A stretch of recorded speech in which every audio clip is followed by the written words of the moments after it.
चलिए बेटा, तो आज अपने को पढ़ना था, जैसा मैंने आपसे वादा करा था कि मैं लास्ट टॉपिक आपको रिपीटेशन के थ्रू पढ़ा दूंगा। तो आज जो अपन पढ़ेंगे वो होगा क्रोमोसोमल थ्योरी ऑफ इनहेरिटेंस, है ना। तो अपन दो टॉपिक देखेंगे, क्रोमोसोमल थ्योरी ऑफ इनहेरिटेंस भी थोड़ा सा देखेंगे और पेडिग्री एनालिसिस देखेंगे, ठीक है। जो हमारा मेजर एजेंडा है आज के क्लास का वो वही 5 टॉपिक है। एक अपन पढ़ेंगे क्रोमोसोमल थ्योरी ऑफ इनहेरिटेंस, दूसरा डाउन सिंड्रोम, क्लाइनफेल्टर, टर्नर, और अंत में अपन थोड़ा सा पेडिग्री एनालिसिस देखेंगे, ठीक है। चलिए, अभी हमारा जो पहला प्राइमरी गोल है वो है difference between chromosomes and genes जानना। असल में एनसीईआरटी में एक लाइन ऐसा, इसको आपको समझना है कि ये क्या है।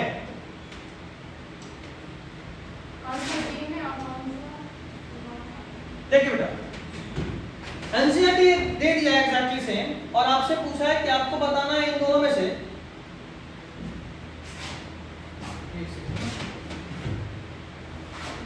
थोड़ा छोटा हो जाएगा तो कोई दिक्कत है? नहीं,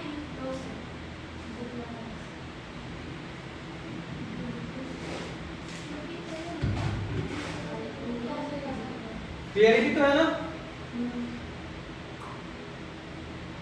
थोड़ा सा क्लियर हो गया, इसके ऐसा करते हैं मैंने। चलिए, तो मेजर चीज आपको जानना है। आप इसमें से पूछा था क्वेश्चन एनसीईआरटी में कि आपको बताना है कि ए एंड बी में से कौन जीन है और कौन क्रोमोसोम है। तो आप देखोगे पहला 2 पॉइंट एकदम सेम है, occurs in pair, segregate at the time of gamete formation such that only one of each pair is transmitted to a gamete, segregate at the time of gamete formation and only one of each pair is transmitted to the gamete। ये तो दोनों same ही है। आपको जो भी decide करना है वो सिर्फ इस थर्ड वाले के बेसिस पे करना है। कैसे होगा जरा समझते हैं, ठीक है। एक लिखा है independent pair segregate independently of each other, और दूसरा लिखा है one pair segregate independently of another pair, ठीक है। तो बेटा यही पे ट्रैप है। इंडिपेंडेंट पेयर मतलब कुछ ऐसा भी होगा जो इंडिपेंडेंट नहीं होगा, as in linked.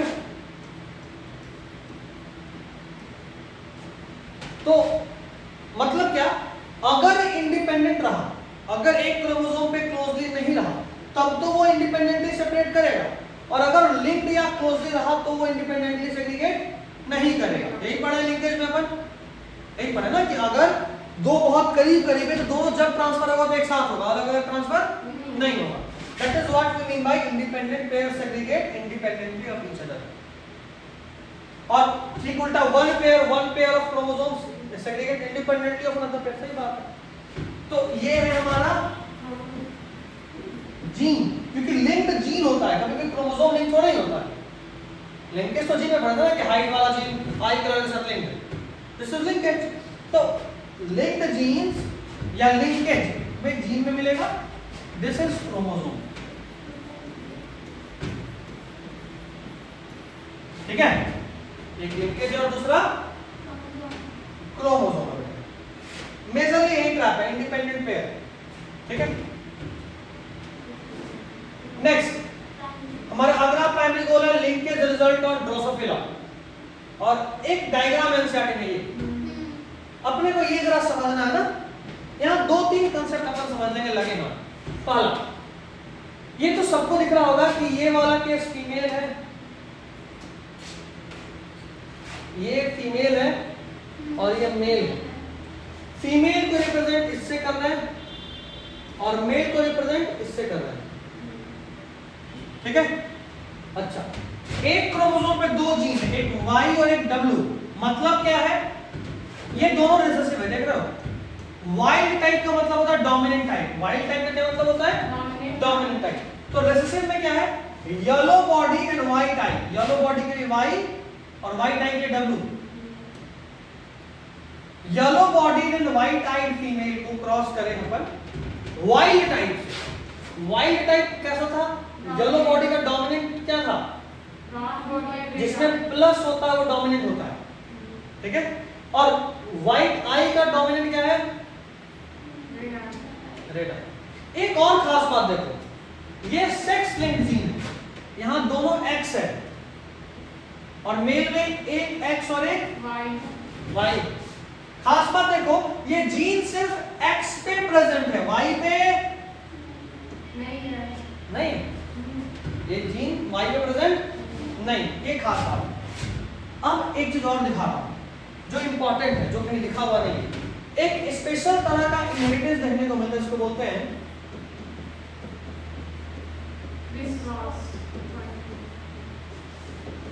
Chris cross inheritance. ये तभी देखने को मिलता है जब कोई जीन सेक्स क्रोमोसोम पे हो। और ये क्रिस क्रॉस इनहेरिटेंस का ये मतलब होता है कि अगर कोई जीन सेक्स क्रोमोसोम पे होगा तो बाप से उसकी बेटियों में जाएगा कैरेक्टर और मां से उसके बेटों में जाएगा कैरेक्टर, यानी जेंडर क्रिस क्रॉस होगा। इसलिए क्रिस क्रॉस, मां से बेटों में और बाप से बेटियों में। देखो यहां पे देखो, फीमेल रिसेसिव थी और मेल कैसा था, अब देखो यहां से ये दोनों को मिला दो या ये दोनों को मिला दो, बेटी बनने का तो यही कैसे ना कि इधर से फादर साइड से तो एक्स ही आना चाहिए, मदर से दोनों में से कोई एक्स आ जाए, बेटी बनने का तो यही कैसे। देख लो, बाप के साइड से ये क्रोमोसोम आना पक्का है, आया हुआ है, और मां की साइड से दोनों में से कोई भी आएगा तो भी बात बराबर ही है। अब रिजल्ट देखो जरा, यहां पे फीमेल कैसी थी और यहां देखो बाप का डोमिनेंट कैरेक्टर आ गया, तो ये फीमेल कैसी हो गई, Y type as an dominant, अभी बताया थे। अब मेल में देखो, मां से बच्चों में आया है, ये एक्स लिंक्ड है, अभी बोलते हैं सेक्स क्रोमोसोम पे एक्स पे होगा तो क्रिस क्रॉस देखने को मिलेगा। बाप अगर बेटा है तो बेटा में ये तो होता है कि बाप में से तो यही आया होगा वाई वाला, अब मां से दोनों में से कोई आ जाए यही आएगा, है ना। देख लो बेटा कैसा हो गया, येलो वाइट। तो बाप से बेटियों में गया, मां से बेटों में गया, क्रॉस कर रहा है, and that is why we call this type of inheritance as criss cross inheritance. कोई दिक्कत, चलिए आगे देखो। अब आपको जो दो बात अभी जान गए, एक तो क्रॉस किसके किसके बीच में ये याद रखना है, येलो बॉडी व्हाइट आई को क्रॉस करे ब्राउन बॉडी रेड आई से। दूसरा चीज जो अपने को याद करना है वो ये कि क्रिस क्रॉस इनहेरिटेंस मिलता है अगर एक्स लिंक हो तो, ठीक है। तीसरा चीज आपको रिजल्ट याद रखना है, जब भी आप येलो बॉडी और व्हाइट आई को क्रॉस करेंगे ब्राउन बॉडी रेड आई से, तो आपको जो रिजल्ट मिलेगा वो पेरेंटल टाइप कितना मिलेगा 98.7 और रिकॉम्बिनेंट कितना मिलेगा, 1.3। यानी रिकॉम्बिनेशन बहुत कम हो पा रहा है, रिकॉम्बिनेंट यानी रिकॉम्बिनेशन बहुत कम हो रहा है, लिंकेज बहुत स्ट्रांग है। देखो इन दोनों के बीच में गैप बहुत कम है, देख रहे हो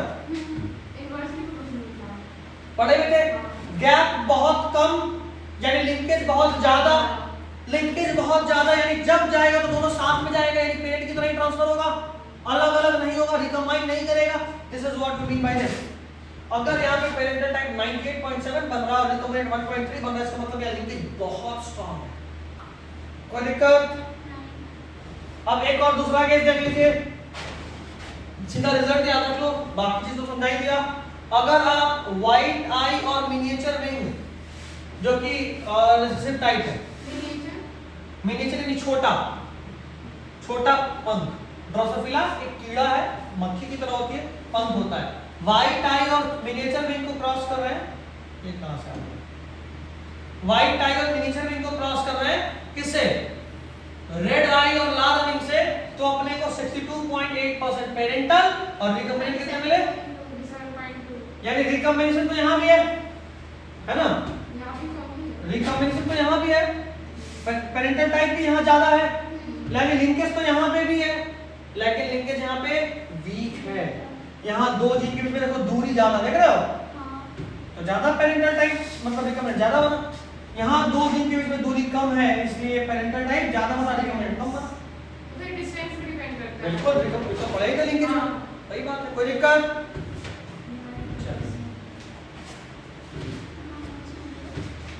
नेक्स्ट पढ़ते हैं ना, ये पर कहां पहुंच गए, 6 7। Next primary goal is down syndrome, ठीक है। इस टॉपिक में पढ़े डाउन सिंड्रोम। बेटा डाउन सिंड्रोम कैसे होता है, अपन लास्ट क्लास में पढ़ चुके थे, मोनोसोमी ट्राइसोमी पढ़ चुके थे ना, यस सर। मोनोसोमी और ट्राइसोमी, मोनोसोमी और ट्राइसोमी कब होता है बताए थे, ये एक नॉर्मल सेल है, इसके अंदर मान लो 4 क्रोमोसोम है, इसको डिवाइड करना है, डिवाइड करने से पहले ये अपना डीएनए कंटेंट डबल करेगा।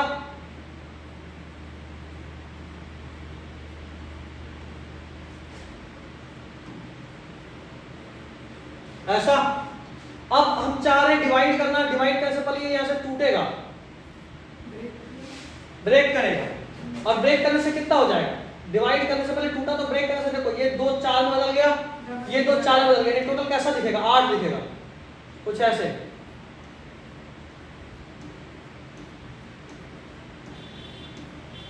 ऐसे कायदे से यहां से डिवाइड कर जाएगा, डिवाइड करेगा तो कैसा हो जाएगा, 4 ऊपर और 4 नीचे। ये कैसा कंडीशन है, आइडियल कंडीशन, नॉर्मल कंडीशन। लेकिन अगर कभी कुछ गड़बड़ हो जाए, गड़बड़ ऐसा हो कि जब यहाँ सेग्रीगेशन हो तो ठीक से नहीं हो, एक क्रोमोसोम मान लो यहाँ से इसमें चला गया, तो ये कैसा हो गया, एक जगह पे 3 हो गया, और इसमें क्या हो गया, एक जगह पे 1 हो गया। अगर 3 हो जाए इस कंडीशन को बोलते हैं ट्राइसोमी, और अगर 1 हो जाए इस कंडीशन को बोलते हैं, अच्छा ये कलर विजिबल है ना, थोड़ा कम विजिबल है बट चलो चलेगा। वर्ड सोमी का 3 हो जाना, 2 हो जाना, 1 हो जाना, ये नाम है, कंडीशन, कंडीशन को बोल रहे हैं ट्राइसोमी, 3 होने वाला कंडीशन, 3 क्रोमोसोम वाला कंडीशन, ठीक है। अब सुनो, ये जो मेरा डाउन सिंड्रोम है, ये ट्राइसोमी का केस है, किसका केस है, ट्राइसोमी। अपन जो ट्राइसोमी पढ़ेंगे वो 2 तरह का पढ़ेंगे, एक बार पढ़ेंगे ट्राइसोमी ऑफ ऑटोसोमल क्रोमोसोम,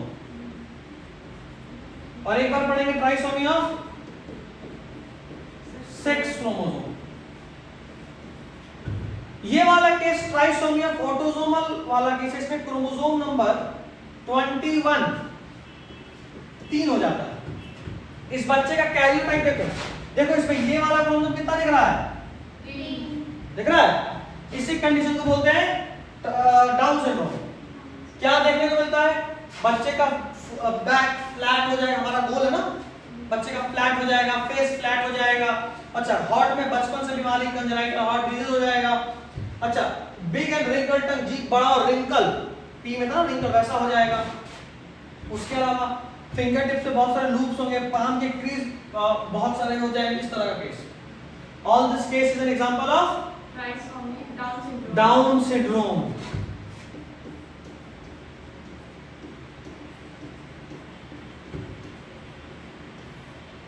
कोई दिक्कत, डाउन सिंड्रोम किसका एग्जांपल है, ऑटोसोमल ट्राइसोमी का। कोई दिक्कत, कौन सा क्रोमोसोम ट्रिपल हुआ, अच्छा ये सब तो आपकी कॉपी में लिखा हुआ है ना, लेकिन अपन जो ये वाला पार्ट पढ़े हैं,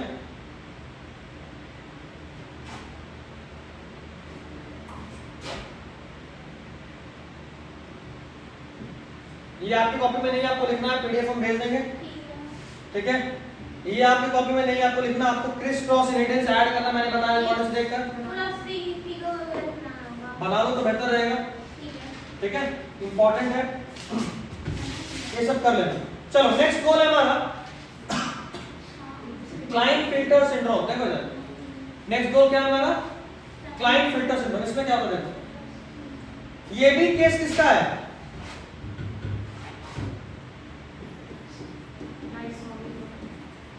ट्राइसोमी। इस बार कौन सा ट्रिपल होता है,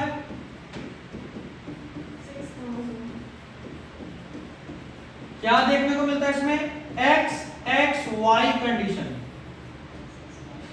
नॉर्मली या तो एक्स एक्स होता है या एक्स वाई होता है, इसमें कैसा केस है, एक्स एक्स वाई। क्या, हाँ बिल्कुल वही है, वही है, वही है। नॉर्मल यहाँ पे क्या देखने को मिलता है, नॉर्मल बॉडी तो मैस्कुलिन है, दिखने में तो लड़के की तरह है, but there is formation of breast, देख रहे हो, और the formation of breast is called, बहुत फट गया यार, गाइनेकोमास्टिया।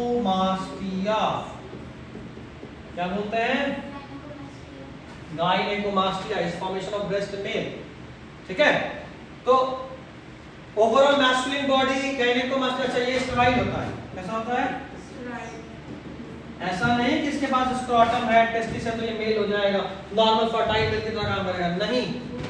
ही और सी इज स्टेराइल। ओवरऑल बॉडी कैसा दिखेगा? लड़के के जैसा, लेकिन ब्रेस्ट डेवलपमेंट भी रहेगा। कंडीशन XXY है।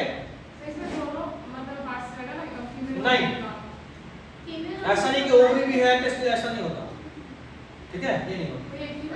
नॉर्मली ये देखने को मिलता है ना, कमर से ऊपर और नीचे में डिवीजन होता है, नीचे में मेजरली मेल, ऊपर में फीमेल, या ऊपर में मेल, नीचे में फीमेल, ऐसा ये भी कई बार देखने को मिलता है। इस केस का अपन बात करें जो अपने को एनसीईआरटी के हिसाब से जानना है, उस केस में अपन इतने का ही लिंक है बस, ठीक है? चलिए, ये भी आपके नोट्स कॉपी में है पहले से, कोई टेंशन वाला बात नहीं है। Next goal is Turner syndrome, ठीक है? चलो इसमें देख लो।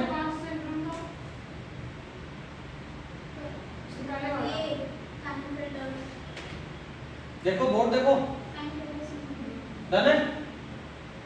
Next is Turner syndrome. Turner syndrome में कंडीशन थोड़ा सा अलग है। यहां पे मोनोसोमी है, किसका केस है?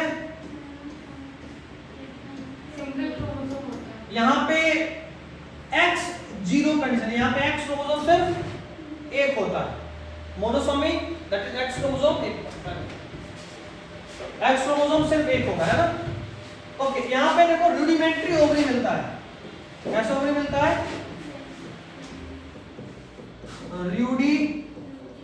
रूडिमेंटरी ओवरी, मतलब ओवरी है लेकिन वो किसी काम का नहीं है। Ovary is there but it is of no use, ठीक है? इसमें सेकेंडरी सेक्सुअल कैरेक्टर भी देखने को नहीं मिलेगा। No appearance of secondary sexual characters, बिल्कुल। ये भी कैसे होगी? स्टेराइल, ठीक है? अच्छा, इसका बॉडी भी शॉर्ट, हाँ देखो, शॉर्ट स्टैचर यानी छोटा हाइट होगा और फेमिनिन कैरेक्टर होगा, यानी ऐसा नहीं कि ये लड़का की तरह दिखेगी, नहीं दिखेगी पूरी पूरी लड़की, लेकिन मेंटल रिटार्डेंस देखने को मिलेगा, सेकेंडरी सेक्सुअल कैरेक्टर्स नहीं मिलेगा, यानी ब्रेस्ट ये सब नहीं मिलना, या और भी जो फीमेल सेकेंडरी सेक्सुअल कैरेक्टर्स है वो नहीं मिलेगा। उसके अलावा ओवरी होगा लेकिन रूडिमेंट्री यानी सिर्फ यूं ही बस होगा, कोई काम का नहीं है, नॉन फंक्शनल होगा, ठीक है? चलिए, now the last topic, pedigree analysis. देखो बेटा, पेडिग्री एनालिसिस में नॉर्मली एक ऐसा क्रॉस है, क्रॉस का आई गेस पहले मैं आपको बता चुका हूं कैसा कैसा सिंबल होता है। इस सिंबल का मतलब क्या होता है? फीमेल। सिंबल से मतलब बता देता हूं, इसका मतलब क्या होता है? इसका मतलब फीमेल हेल्दी, इसका मतलब मेल हेल्दी, इसका मतलब फीमेल अफेक्टेड, ठीक है? इसका मतलब मेल अफेक्टेड, ठीक है? अपन सिर्फ ये इस पूरे केस में हम जो भी पढ़ने वाले हैं, ये सिंबल समझ गया ना? अच्छा, इस लाइन का मतलब होता है मैरिज। लाइन का क्या मतलब होता है? मैरिज। जहां पे लाइन दिख रहा है इसका मतलब वहां पे मैरिज हो रहा है। यहां जो भी अपन पढ़ने वाले हैं वो पूरा एक तुक्का है। क्या है? तुक्का। ऐसे अपन सिर्फ देख रहे होते कि अच्छा ये है तो ये हुआ होगा, ठीक है? हम सिर्फ यही समझ रहे होते हैं ऐसा कंडीशन दिख रहा है मतलब ये हुआ होगा, सिर्फ हुआ होगा पे चल रहा है। ये एनसीईआरटी का एग्जांपल है एक डोमिनेंट मेंडेलियन डिसऑर्डर का, जिसका एक नाम है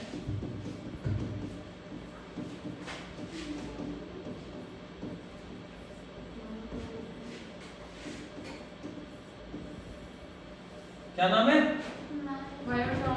मायोटोनिक डिस्ट्रॉफी।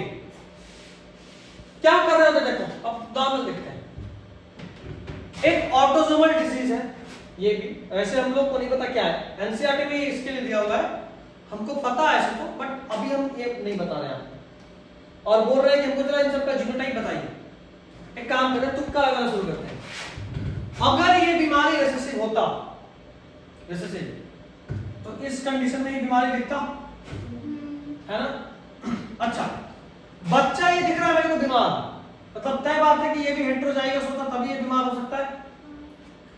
इमेजिन कैसे कर रहे हैं, कैपिटल टी स्मॉल टी जैसे सोच रहे हैं स्मॉल टी है, इसको कैपिटल टी स्मॉल टी से क्रॉस करने पे ही चांसेस है कि 50% बच्चे मेरे कैसे होंगे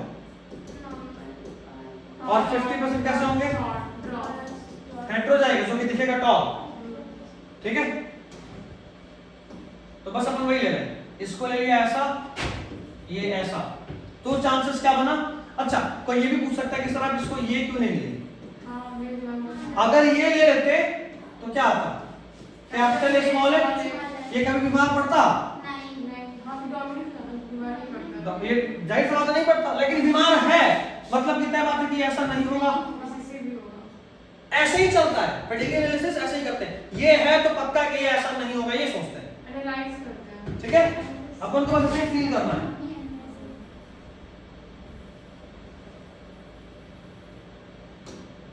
चलिए, अच्छा ये कैसा रहा होगा, ये हेल्दी दिख रहा है, पक्का पक्का ऐसा नहीं होगा, क्योंकि ये रिसेसिव है, तो ये आने का चांसेस ही नहीं है कि दोनों स्मॉल है या कैपिटल हो जाए। ये बीमार है, पक्का ही ऐसा होगा, ये कैपिटल स्मॉल है, चलो ये स्मॉल है। अब इसका शादी करें नॉर्मल के साथ, अब इसका भी दो केस बनता है, या तो ये ऐसा होगा या फिर ये कैपिटल स्मॉल है। अगर ऐसा होता तो कोई ना कोई बच्चा तो स्मॉल बन ही जाता, कोई बच्चा बना क्या, नहीं, मतलब तय बात है कि ये ऐसा नहीं होगा। तो लीजिए, अब ये इन सब का चांस है, ये ऐसा भी हो सकता है या ऐसा भी हो सकता है, दोनों ही केस में ये बीमार नहीं पड़ेगा, कोई दिक्कत। चलो इसमें देखते हैं, ये भी हेल्दी दिख रहा ना, ऐसा ही होगा, ऐसा क्यों करें, क्योंकि हमको एक बीमार दिख गया, जाहिर सी बात है, एक बीमार दिखा जो तभी, अगर ये ऐसा होता, अगर ये ऐसा होता तो ये कभी बीमार नहीं पड़ता, मेरे को दिख रहा है कि भाई ये बीमार है, मतलब तय बात है कि एक तो हेटेरोजाइगस होना ही होना है, ये ऐसा, ये ऐसा, मेरे को पता चल गया सबका जीनोटाइप। एक काम और करते हैं, ये तो एक केस है, एक बार ऐसा मान के देखते हैं कि डोमिनेंट है, ऐसा बीमारी डोमिनेंट है, बीमारी डोमिनेंट है कि जहां कहीं भी कैपिटल गया वहां हो जाना है, तो डोमिनेंट है तो बीमार कैसे पड़ेगा? बीमारी डोमिनेंट है, हाँ, एक भी आया तो बीमार पड़ जाना है, बीमारी डोमिनेंट है। दूसरा केस लाल कलर से दिखा रहे हैं, इस केस में कैसा होगा, स्मॉल ए रहा होगा तभी बीमार नहीं है। अच्छा ये बीमार दिख रहा है, अच्छा एक सवाल ये भी है ना, तो सर ये भी तो ऐसा हो सकता है, अगर ये ऐसा होता तो एक कैपिटल तो सब में जाता, यानी सब बीमार पड़ता, ये बीमार दिख रहा है, अगर ऐसा होता तो, अगर का बात कर रहे हैं, होता तो, लेकिन सब बीमार दिख रहा है क्या, अगर हम तुमको देख रहे हैं तो हम तुम्हारा जीनोटाइप नहीं देख रहे हैं, तुम्हारा फेनोटाइप देख रहे हैं, और हम तुक्का मारेंगे, अच्छा लंबी है यानी या तो तुम कैपिटल टी होगी या कैपिटल टी स्मॉल टी होगी, स्मॉल टी तो नहीं बोलेगा ना, तो हम ये कैसे डिसाइड करें, तुमको देखकर ये होता है मेरे दिमाग में आया या ये होता है ये मेरे दिमाग में आया, ये दोनों बात मेरे दिमाग में आया, लेकिन अगर ये होता तो सारा बीमार पड़ता, जो कि नहीं पड़ रहा, बस तो अगर सब बीमार नहीं पड़ रहा है, एक चीज तो यहीं पे क्लियर हो गया कि हेटेरोजाइगस ही है, डन है। अच्छा ये कैसा होगा, ये भी नॉर्मल है ऐसा, ये बीमार है तो ऐसा, ठीक है। अच्छा इसका बच्चा कोई बीमार नहीं है, यानी तय बात है कि स्मॉल ही है, एक भी कैपिटल होता तो कोई तो बीमार पड़ जाता, सर इसमें हो भी तो सकता है, कहां कैपिटल डोमिनेंट और दोनों तो अपनी है, कहां पे दोनों का बच्चा ही है, कैपिटल और कैपिटल, ये तो पिछले केस में था, ये पिछले केस में था, जब ब्लैक कलर यूज किया, रेड कलर से देख रहे हैं, अगर ये एक भी कैपिटल, ये अगर एक भी कैपिटल हो जाता तो कोई तो बीमार दिखता, कोई दिख रहा है, मतलब कैपिटल नहीं है, स्मॉल है, तो ये सारा बच्चा फिक्स है, कैसा होगा, ऐसा ही रहा होगा, एक भी हेटेरोजाइगस हो जाता तो बीमार दिखता, नहीं दिख रहा है, पक्का स्मॉल स्मॉल हो। अच्छा इसमें देखो दिख रहा है कि ये बीमार है। अच्छा अगर ये भी कैपिटल ए रहता तो ये बीमार रहता, ये हेल्दी है, तय बात है कि ये कैसा है। अच्छा तो ये ठीक है, तो ये ऐसा रहा होगा, ये बीमार है तो ऐसा रहा होगा, और ये भी ऐसा है ना। तो इस केस में दो प्रोबेबिलिटी पॉसिबल है। इस पेडिग्री को देखकर हम दोनों प्रोबेबिलिटी पे बात कर सकते हैं, कोई एक से बात नहीं बनेगा, दोनों ही पॉसिबल है। हो सकता है कि ये बीमारी डोमिनेंट हो सकता है कि ये बीमारी रिसेसिव हो। ठीक, इस क्रॉस को देख के अपन यही डिसाइड कर रहे हैं। कोई दिक्कत इसमें नहीं। चलिए अब एक और केस अपन देख लेते हैं और इसको खत्म करते हैं।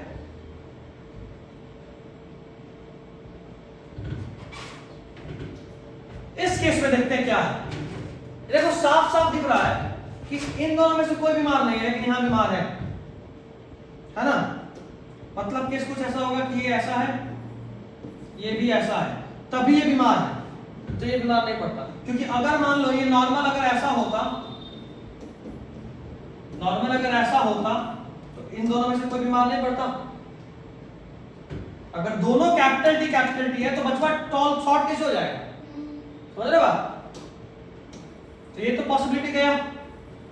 अच्छा एक दिमाग में और पॉसिबिलिटी आ रहा है कि ये भी स्मॉल है, ये भी स्मॉल है। अगर सब स्मॉल है तो जाहिर सी बात है ये तो स्मॉल है बनेगा, तो बीमार कैसे हो गया।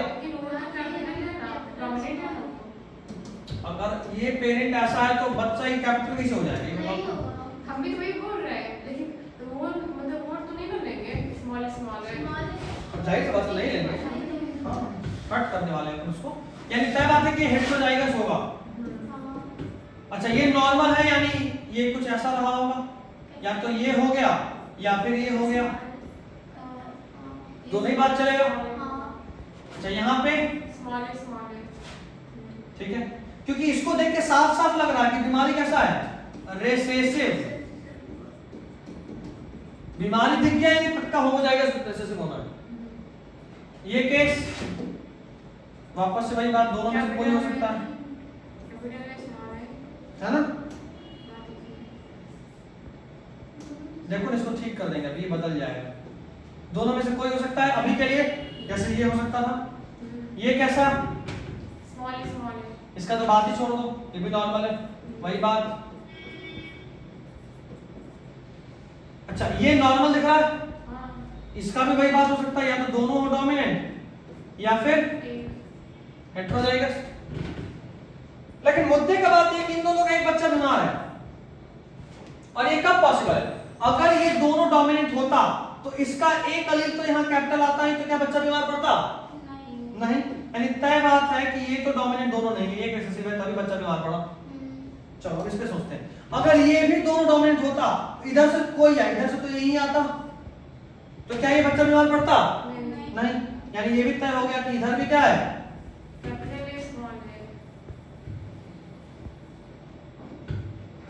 यहां भी ऐसा है और यहां भी, तभी ये बच्चा स्मॉल बना है। अब ये कैसा बने, दोनों में से चलेगा।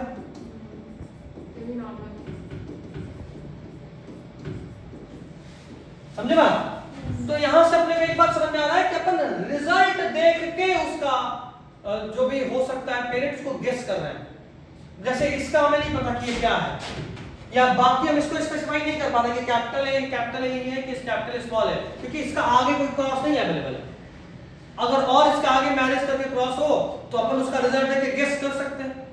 तो यहाँ रिजल्ट देख के अपन डिड्यूस करें कि पेरेंट कैसा है। जैसे इस ये वाली बच्ची कैपिटल ए थी कि कैपिटल ए स्मॉल थी, ये उसका रिजल्ट का क्रॉस देख के डिसाइड करें, है ना। This is what we call pedigree analysis. कोई दिक्कत इसमें? चलिए नहीं कोई दिक्कत है तो this is what. Thank you कि इतना समय दिया। अगले क्लास में अगला सेक्शन। Bye bye.